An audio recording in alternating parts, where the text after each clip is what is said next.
Avant que l'espace et le temps existèrent, il y avait Dieu. Dieu créa l'univers, et avec lui l'espace et le temps.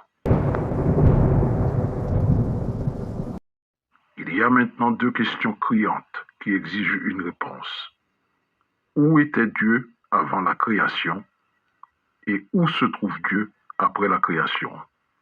La première question, où était Dieu avant la création, c'est de loin la plus improbable, pour laquelle on serait tenté d'échafauder des supputations. Mais pour la deuxième question, où se trouve Dieu après la création, là on est plus à l'aise pour émettre quelques hypothèses sans crainte d'être ridiculisé par des esprits cartésiens.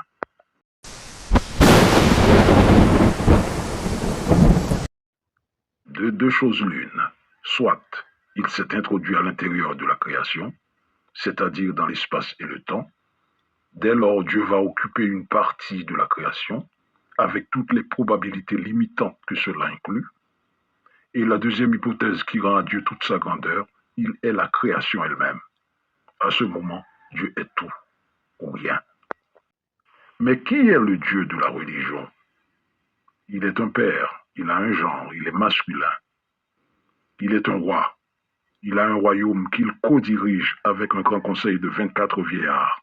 Il possède une garde rapprochée de 4 êtres vivants et une armée toute puissante. Son nom est l'Éternel des armées. Il a besoin de se défendre et de mener des offensives. Il est localisé.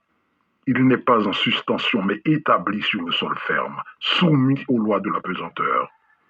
Il est assis sur un trône, asservi par la loi de l'électromagnétisme et le sens du toucher. Il n'est pas insensible à la douleur. On n'a pas idée combien il nous ressemble.